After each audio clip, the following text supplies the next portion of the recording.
Hello students, welcome to the official YouTube channel of Chandigarh career growth. तो आज हम discuss करेंगे बच्चा जो सीडीएस का एग्ज़ाम हुआ है जो कि 14 नवंबर 2021 को जो सीडीएस का एग्ज़ाम हुआ है उसके जीएटी एक जो आपका पेपर है उसके बीच में जो साइंस के बायोलॉजी के क्वेश्चंस हैं उसके बारे में आज हम डिस्कस करेंगे। क्लियर बच्चों? सो let us begin with that.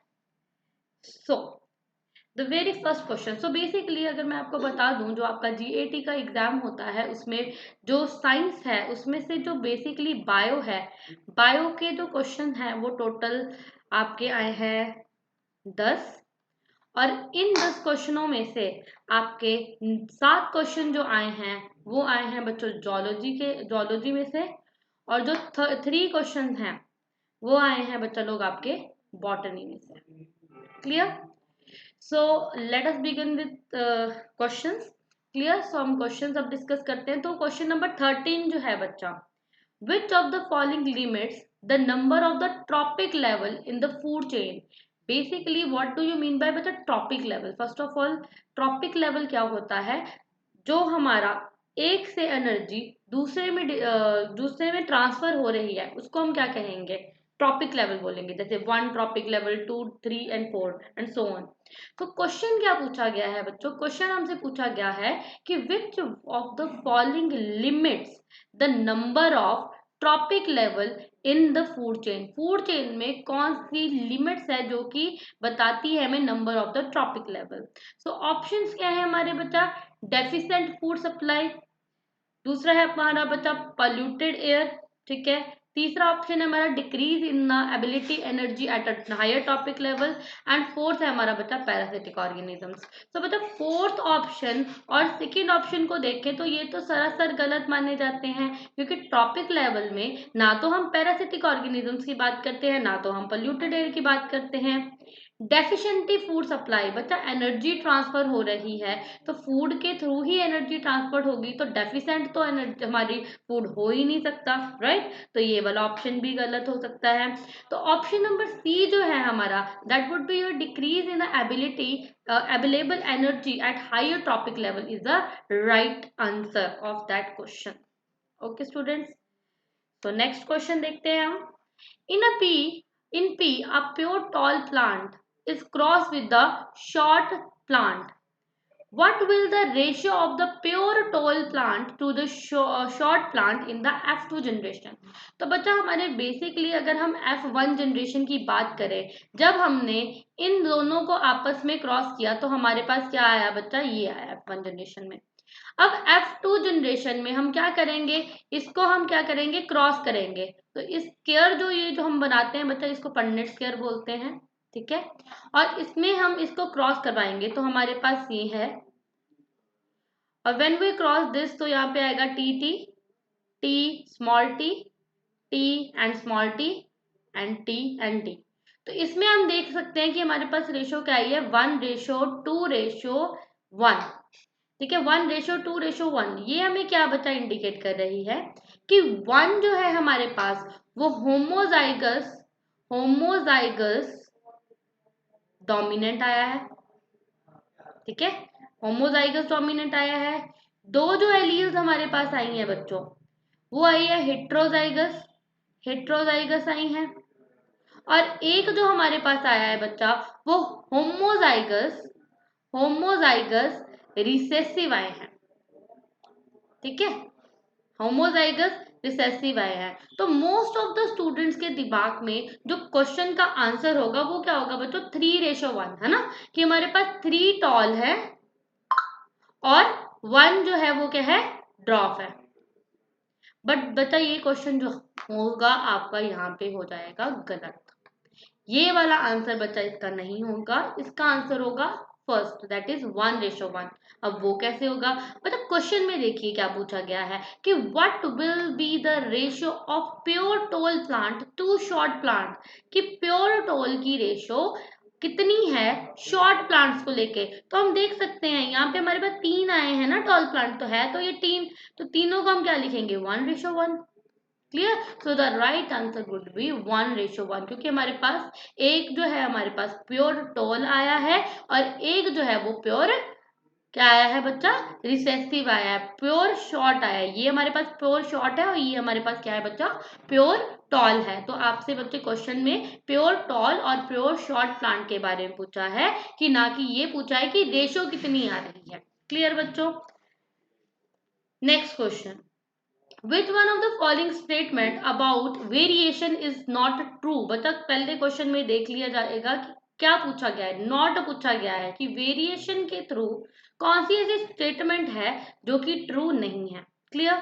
So first option is various is minimum in asexual reproduction. बिल्कुल सही। एसेक्सुअल रिप्रोडक्शन में बता वेरिएशन बहुत कम आती है, क्योंकि आइडेंटिकल पेरेंट्स के जैसे आइडेंटिकल जो है डॉटर सेल्स वो बनते हैं। सेकंड ऑप्शन में इन्होंने बता रखा है कि all variation in the species have equal chance of survival. बच्चा this answer is correct. Why this is correct? Because बच्चा हम जब वेरिएशन की बात करते हैं तो वेरिएशन की बात चांस ऑफ सर्वाइवल में कैसे आ गई है ना, ये चीजें कैसे हमारी इंटर रिलेट कर गए। अब वेरिएशन में किसी ऑर्गेनिज्म का टाइम पीरियड कुछ है, किसी ऑर्गेनिज्म का टाइम पीरियड कुछ और है, तो वेरिएशन में equal time chance of survival कैसे पॉसिबल हुआ। So this is a wrong statement about your variation. Chance in a genetic constitution result in a variation, yes. जब हम जेनेटिक म्यूटेशंस करते हैं, कॉन्स्टिट्यूएंट्स करते हैं, तो हमारे पास बचा वेरिएशन आती है।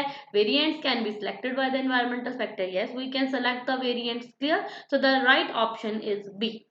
Okay. Next, while studying vegetation of an area, term like population community are oftenly used। जब बच्चा हम vegetation of area की बात करते हैं तो population और community की बात हम करते ही करते हैं, ठीक है। Which one of the following statement best describe a population? कौन सी ऐसी following statement है जो कि डिस्क्राइब कर रही है पॉपुलेशन को।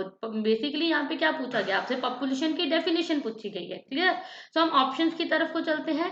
तो फर्स्ट ऑप्शन में हमारे पास क्या पूछा गया है, क्या दिया गया है कि a group of organism of one species. बच्चा फर्स्ट ऑफ ऑल पॉपुलेशन की जब हम बात करते हैं तो एक स्पीसीज की तो बात होती नहीं है, क्योंकि अगर हम एनवायरनमेंट की बात करें तो एनवायरनमेंट में हमारे एनिमल्स भी हैं, प्लांट्स भी हैं। अगर मैं मेल एंड फीमेल की बात करूं तो वो डिफरेंट डिफरेंट स्पीसीज में आते हैं, तो वन स्पीसीज की तो बात हो ही नहीं सकती। तो फर्स्ट आंसर जो ऑप्शन है वो यहीं पे गलत होता है हमारा।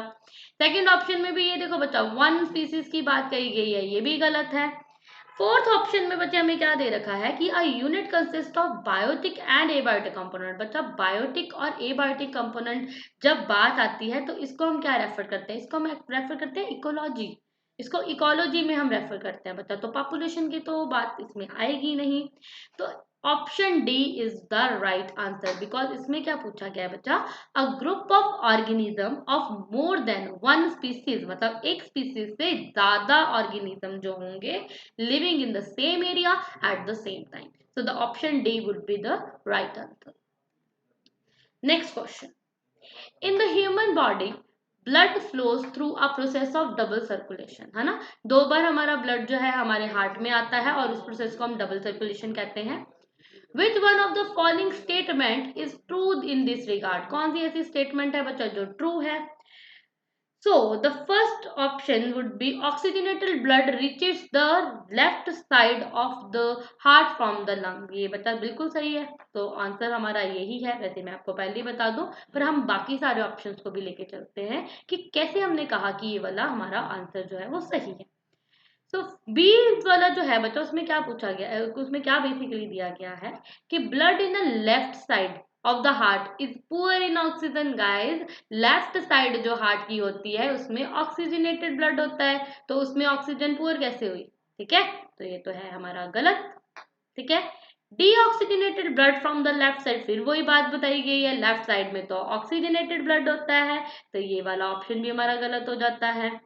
Oxygenated blood from the right side of the heart is sent around the body. बच्चा राइट साइड में जो हमारा ब्लड होता है वो डीऑक्सीजनेटेड ब्लड होता है, तो ये भी हमारा क्या होगा, गलत। तो the right answer would be A. Next question. In which of the following group of organism is food material broken down outside the body and absorbed? मतलब कौन से ऐसे organisms हैं जो कि अपने food material को पहले तो ब्रोक डाउन करते हैं, तोड़ते हैं आउटसाइड द बॉडी, बॉडी के बाहर, और फिर उसको एब्जॉर्ब करते हैं? तो बच्चा इसका राइट आंसर जो होगा वो होगा ए। जो हमारी यीस्ट होती है, मशरूम होते हैं, और जो हमारी ब्रेड मोल्ड होती है बच्चा, वो अपना खाना जो है वो बाहर, बॉडी के बाहर जो है वो ब्रोक डाउन करती हैं और उसके बाद उसको एब्सॉर्ब कर लेती हैं। So the right answer would be A. Next question. Fertilizers are used to obtain fertilizers are used to obtain higher yield of crop. आपको पता ही है बच्चा, जब हमने क्रॉप कोई भी उगानी होती है तो हम उसमें फर्टिलाइजर्स यूज करते हैं कि हमें अच्छी जो है क्रॉप मिले, है ना। So however all the nutrients are not available in the fertiliser. Yes, हर एक न्यूट्रिएंट जो होते हैं वो अवेलेबल नहीं होते फर्टिलाइजर के लिए। Which one of the following nutrients is not available in the fertilizers? तो बता ऑप्शन की तरफ देखेंगे, हमारे फर्टिलाइजर्स में पोटाशियम भी होता है, नाइट्रोजन भी होता है एंड फॉस्फोरस भी होता है। तो right answer would B iron. तो आयरन जो है बच्चा वो हमारी फर्टिलाइजर्स में प्रेजेंट नहीं होता। तो क्वेश्चन में क्या पूछा गया है कि which one of the following nutrients is not available in the fertilizers? तो राइट आंसर आपका जो होगा वो होगा ए। ठीक है। So next question. Rupa and Sachin observe a animal in their school garden. बच्चा रूपा और सचिन स्कूल गार्डन में एक जानवर को देख रहे थे। तो Rupa called it is an insect. Rupa ने बोला कि वो इंसेक्ट है और सचिन ने बोला कि वो अर्थवॉर्म है। तो एक ने बोला कि इंसेक्ट है, एक ने बोला कि अर्थवॉर्म है। So which one of the following character confirm that it is an insect? बच्चा इंसेक्ट कैसे हुआ? मतलब उन्होंने क्या बोला है कि रूपा और जो सचिन है, एक जने ने बोला कि जो वो कीड़ा घूम रहा है वो इंसेक्ट है और एक ने बोला कि अर्थवॉर्म है। तो इन दोनों से के रिस्पेक्ट में उन्होंने पूछा कि इंसेक्ट की कौन सी ऐसी कैरेक्टर है जो कि कंफर्म करती है कि वो उन्होंने जो देखा है वो इंसेक्ट है। तो देखो बच्चा ऑप्शंस।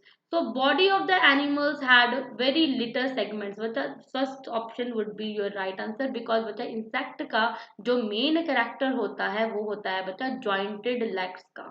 किसका होता है? जॉइंटेड लेग्स होते हैं हमारे इंसेक्ट्स के। और ये जो जॉइंटेड लेग्स होते हैं, फॉर एग्जांपल अगर मैं कॉकरोच की बात करूं तो ये मैंने कॉकरोच ड्रॉ किया, ठीक है। इसकी जो लेग्स है वो एक ही सेगमेंट से आ रही हैं, मतलब एक ही जगह से इनकी लेग्स आ रही हैं, तो इसको क्या कहते हैं? हम जॉइंटेड लेग्स बोलते हैं। तो इंसेक्ट का ये मेन कैरेक्टर होता है बच्चा कि वो जॉइंटेड लेग्स होता है। तो option A would be the right answer. उनकी बॉडी में बच्चा कोई सेगमेंट्स नहीं होते, उनकी बॉडी में कोई सिलेंड्रिकल बॉडी नहीं होती और उनकी बायलेटरल सिमेट्रिकल भी नहीं होती। तो the right answer would be A, क्योंकि एनिमल के क्या कैरेक्टर है, इंसेक्ट के क्या कैरेक्टर है कि उनकी क्या होती है बच्चा? जॉइंटेड लेग होती है। Clear? So the right answer जो होगा हमारा वो ए होगा। Next question. Animal which are marine, bilateral symmetrical, have a colon and a notochord but never form a vertebral column are placed under one of the following group. मतलब कौन सा ऐसा group है जिसमें वर्टिब्रल कॉलम नहीं है और जिनकी बॉडी जो होती है वो मेराइन है, बेसिकली वो मेराइन ऑर्गेनिजम्स है, एनिमल्स हैं, या बायलेटरल सिमेट्री होती है और कॉलम प्रेजेंट होते हैं। तो बता वर्टिब्रल कॉलम की अगर मैं बात करूं तो वर्टिब्रेट जो होते हैं उनमें तो वर्टिब्रल कॉलम होती है। मैमल्स, हम अपनी एनिमल्स की बात करें या ह्यूमंस की बात करें तो हम ह्यूमंस में जो वर्टिब्रल कॉलम है, यस बच्चा, वो होती है। कॉर्डेट्स में भी वर्टिब्रल कॉलम होती है, बट जो हमारे प्रोटोकॉर्ड होते हैं ना बच्चा, ये ऐसा है जिनमें वर्टिब्रल कॉलम प्रेजेंट नहीं होती और ये मेराइन ऑर्गेनिजम्स है। इनमें बायलेटरल सिमेट्रिकल होती है, इनमें कॉलन भी होता है, इनमें नोटोकॉर्ड भी होती है। क्लियर? तो द राइट आंसर जो होगा हमारा वो होगा प्रोटोकॉर्ड। So the last question, which of the following location of the intercellulary meristem in plant? कौन सी लोकेशन होती है किसकी? इंटरसेलुलरी मेरिस्टम की। बच्चा प्लांट में कौन सी ऐसी जगह है जिसमें इंटरसेलुलरी मेरिस्टम पाया जाता है? तो बच्चा the right answer is the base of the leaf और इंटरनोड। बच्चा आप लोगों ने शुगर केन देखा होगा, शुगर केन का ये जो नोड होता है, इस नोड को हम क्या बोलते हैं? इस नोड को हम इंटरनोड बोलते हैं। और इस इंटरनोड से हमारे पास इसके जो लीव्स हैं वो बनते हैं। तो इस वाले पार्ट को हम क्या बोलते हैं, इस वाले पार्ट को हम बोलते हैं इंटरसेल्युलरी मेरिस्टम। तो the right answer would be the base of the leaf और inter. So thank you guys.